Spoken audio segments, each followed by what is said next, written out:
Howdy, lieutenants and economists. The most volatile, evil, disgusting things on the planet, humans. If you have a video request, you can always go to assholeconsulting.com. Yeah, I am gonna charge you, kids. And that is the importance of not fucking up. You are such an asshole!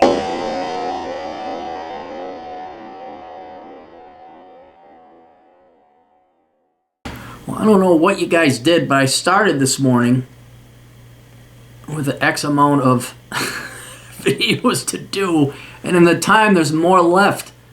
What the hell? Somebody promote me that I'm unaware of? More money for me?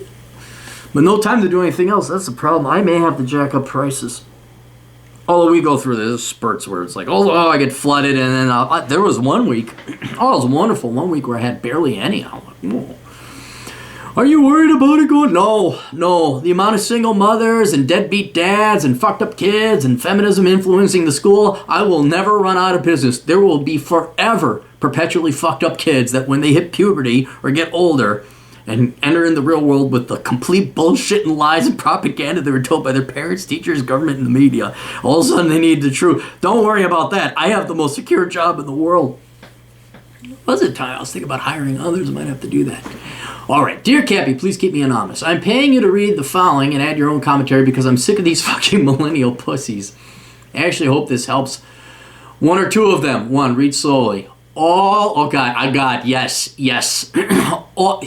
Dude, okay, to the client. They're not going to listen. They're not going to listen. Do you know how many times I have to repeat myself here at Asshole Consulting? I mean, how many clients did I had? How to get the girls? How do I get the girls? I had to write a fucking post and then read it. Thankfully, I haven't. No one's ever asked me that question. How do I get the girls? But we're gonna go through this one again. I want the millennials to put the speaker right up to their ears. All jobs suck. All jobs fucking suck. All of them. He puts in quotes, Cappy, I'm making 60,000, but my job is boring. What should I do? Did you get the memo? What part of all jobs suck don't you understand? But Cappy, my coworkers are morons, and this job sucks. That's right, because all jobs fucking suck. I want to find a job that I'm passionate about. A, there's no such thing because, say it with me, all jobs fucking suck. Dude, it's, you know how this goes. B, you are a fag for using the term passionate. Don't ever fucking talk that way again because everyone will know you are a pussy. That is true. Passionate, raising awareness, have a conversation. There are certain phrases where it's like, yeah, there's no testosterone in that person that just said that. A job pays you money because it sucks. You work your sucky job because you want the money. Did you even think about getting up every morning at 6 a.m., dragging your ass out of bed, then fighting traffic every fucking day? Do you see that alone sucks? Stayed up late Wednesday night, too fucking bad. You still have to get up. Raining and cold, too fucking bad. No one cares, you still have to go. And it never ends until you stash away enough money so you can escape. So take the fucking money and quit whining. It's like I wrote this. If you save and have training and education people value, you may be one of the few that can escape early and move over to your side hustle. Misspelled hustle. But that takes money, which means suck it up and work your fucking job. Could not have said it better myself. But you know what's going to happen? You know what's going to happen next week? Good, boring, my job. 2, why are you thinking like a pussy? Because from kindergarten to grad school, I was going to say college, feminist lesbians have been brainwashing pretty girls who they hate into believing that there's something called a career. Here's something to add to the rule. All jobs fucking suck. There is no such thing as a fucking career. Outstanding. There actually is such a thing, but that may confuse you, so I hesitantly add this. A career is a job that pays you a lot of money to counter how much it sucks. This is important because it means you can escape sooner. But let's keep it simple. There is no such fucking thing as a career. Women find this out at age 32. Dude, they don't even find it out at... No. I don't think they ever find it out. I'm kind of curious, like, do people learn? Look, let's use the baby boomers and the retirement. When I was doing the research for Poor Richard's retirement, I was appalled that I think it's only a third, it may even be less, maybe only a third of the baby boomers have enough money saved up. These people, I mean, these are presumed, they are, I mean, I'm sure there's some World War II generation left over, but of the predominant generations that are still alive, the baby boomers should be the wisest, and 2/3 of them fucked up. I mean, if you can't get 2/3 of them to realize that they're going to die and they need to save up money for retirement, and they weren't propagandized. They weren't. Nowhere near as heavily as women. Women, 32, they don't wake up. I don't think, the question you're asking is, do people inevitably wake up? No, I don't think the majority of them do. How many women still believe in Sex in the City and that's what they want to be like Tisha and Morticia and Lisha and other girls who end with SHA? They thought they're going to be, I mean, how many women are still pursuing that dream at like fucking 50? After prattling out 10 years about the career path, career development, and career where. Of course, this was during the years when there was a chance of marrying a good man, which is now past the by. That is when they start popping the pills. Oh boy, yeah, you hit it there. I should get to the Stoic philosophy to introduce this because we can get angry, and not even angry, just worked up. I don't even want to get worked up. I don't want my heart rate going up when I see people making stupid mistakes, male or female. I just look at the show. I appreciate the show. I look at it and I'm becoming an increased appreciator, if that's a word, of equilibrium. You could call it justice, but that indicates there was an evil thing somebody did. It's not an evil thing. It's stupid. It's dumb. It's naive. It's ignorant. But it's not evil. It's not malicious. And so I call it equilibrium. I'm so convinced now that there is equilibrium and balance in every aspect of the world, not just physically, because there has to be, otherwise it'd be pure chaos and explosions, but in humanity, there's balance in the universe. And you know what? Watch them pop the pills. And I even had it on Twitter earlier today, this fan of mine, Chris, good guy, longtime fan, he found some gal on the internet saying, I wear this because I want to feel good about myself. I don't wear a pronounced bra to impress men. And all these guys were wasting their finite time arguing with this girl who had maybe 40 followers. And she's a nobody, a nothing. Common.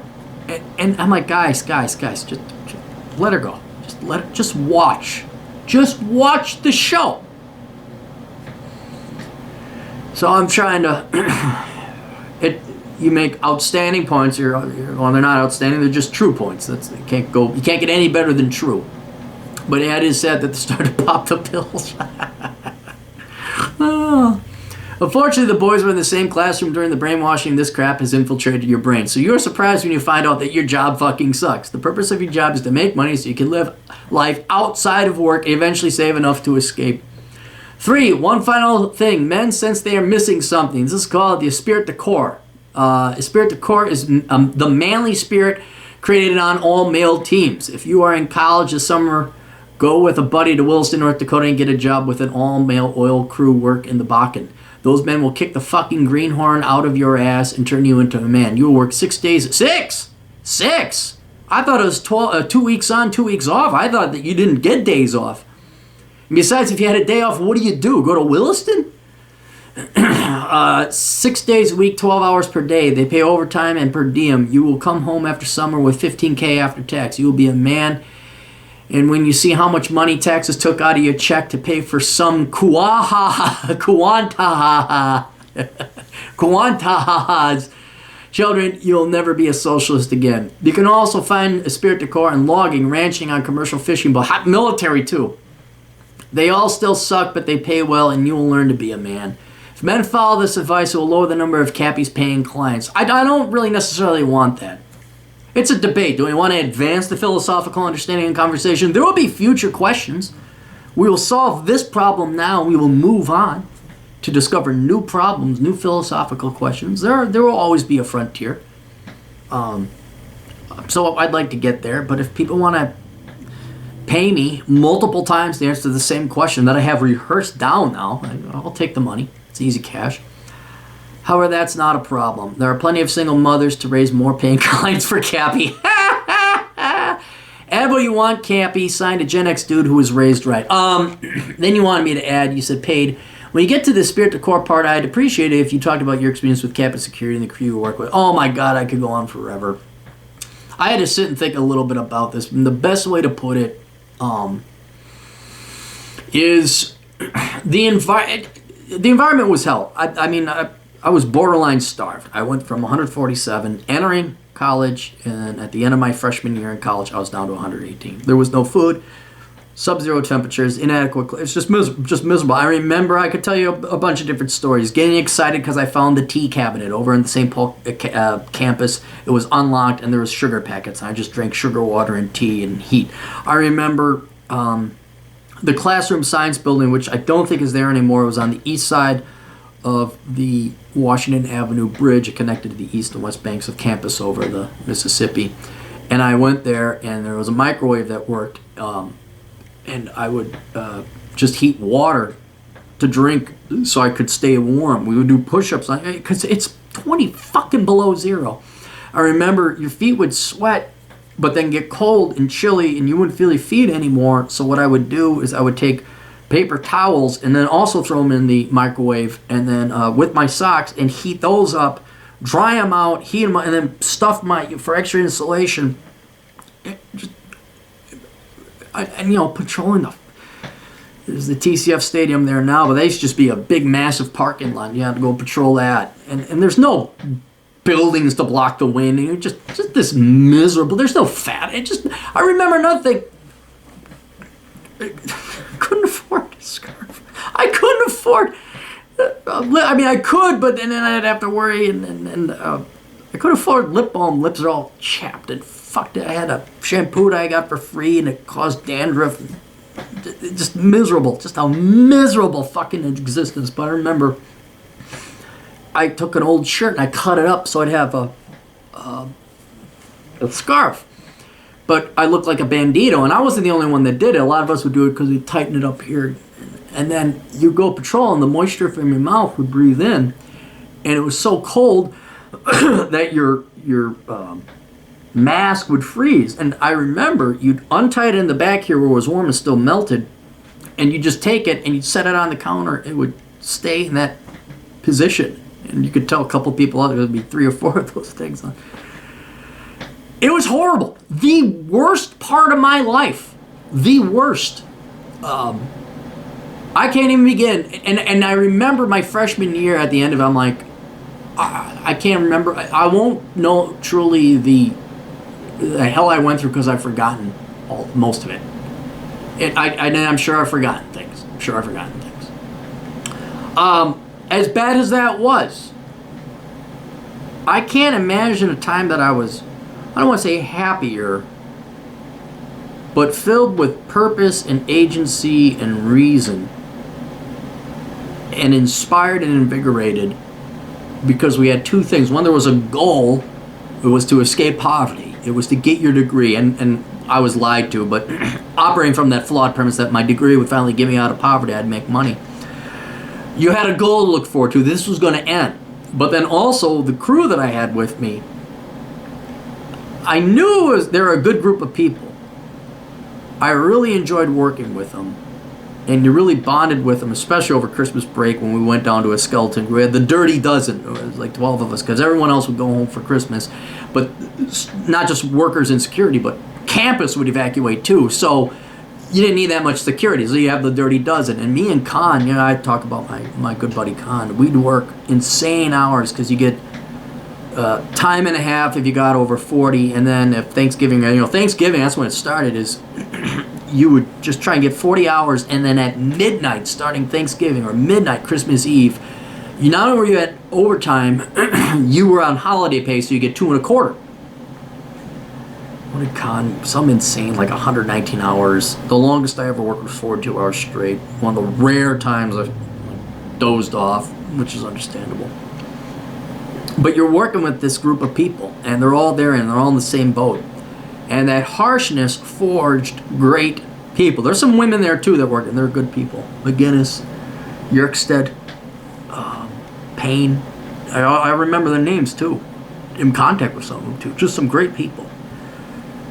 And it was not to sound like Vin Diesel in every fucking Fast and Furious, but it's family. This time it's different. It's personal. One more time, but never again for family.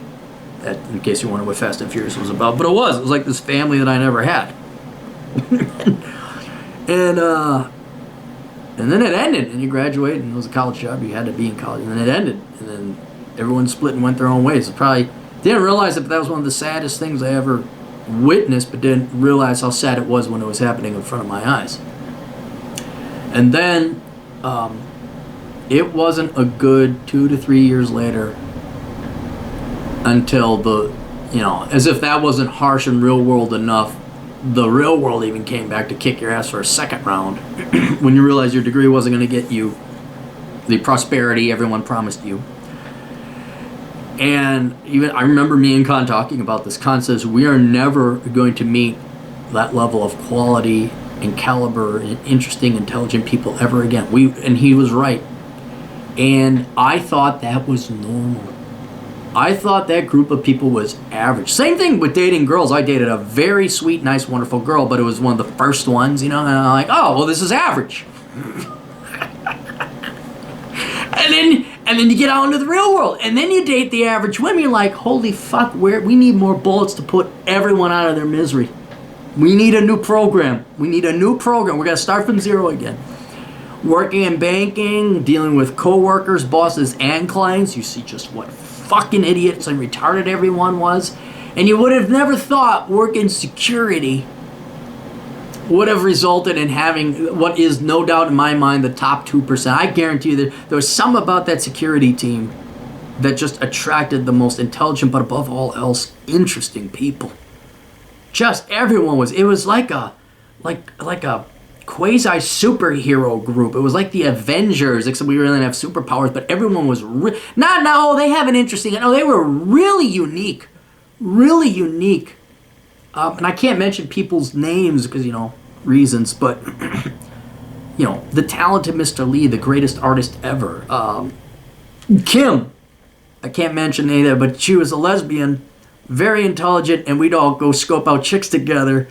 And her and I never had to worry about hitting on the same girl because our tastes were way different. We'd argue. I'm like, get out of here. That's way out of that piece of shit. You don't know what beautiful is. And I Clary, you dipshit.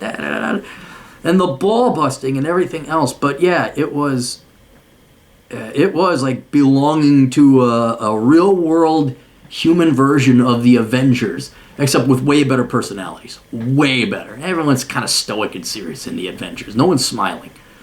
That was a good group of people. And I didn't know it at the time what it was. I didn't appreciate it until later. And now looking back at it, yeah, that's exactly the Esprit de Corp, where you were part of a team, you were part of a tribe, and everyone was on their fucking game. Everyone was on it. We were, and I know security campus, dude, we were better than half the fucking police forces out there. we were. I mean, I didn't get trained, we didn't have guns, I know. But we were in shape, we were fast, we were good, we were sharp. You get some, I ran into some cops, I'm like, are you kidding me? But that's another discussion. But yeah, and now as I'm older, you realize and appreciate college. For one thing, I'll grant college one thing, it forces a lot of people of the same age and generation into the same environment at the same time. So you form these large groups of social networks where you have fun and this and that and colleagues and all that. And then when that happens, it's done, it's over. You're scattered like the people after the falling of the Tower of Babel. And then you're like, wow. And you know what? You'll never get it back.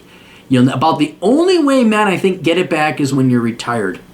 Is when all the kids are out of the house and men are they're out of work, and then they come and then you all meet at coffee, bro. Like those old guys I talked about on my podcast that were golfing. And you know what all they did was bust each other's balls. That's it.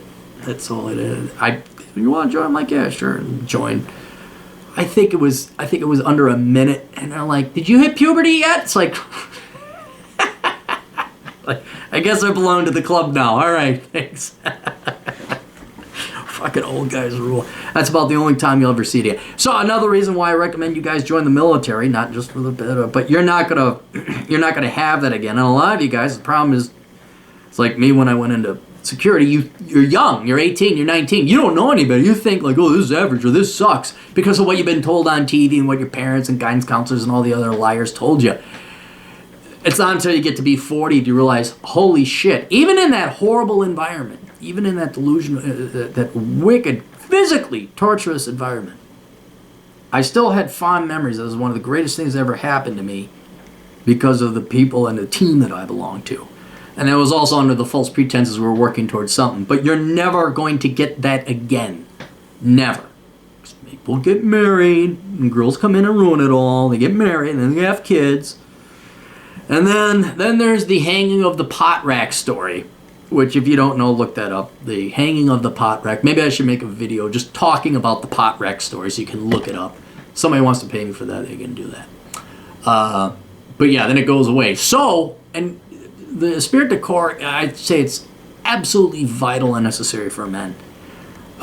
Because that's how men were raised. They fought in groups, tribes, belonged to a team. And now that's kind of gone away. And maybe there's a little bit of camaraderie at work, but not really. So appreciate it while you have it. I would try to hold on to it as long as possible. That's why I recommended putting your 20 years in the military, but now that pension is gone, but I would still stay in the National Guard. Because, man, once that's over, once people start breeding and having kids, it's over. It's done. And then it's, happy wife, happy life, haha, I'll hang a pot rack.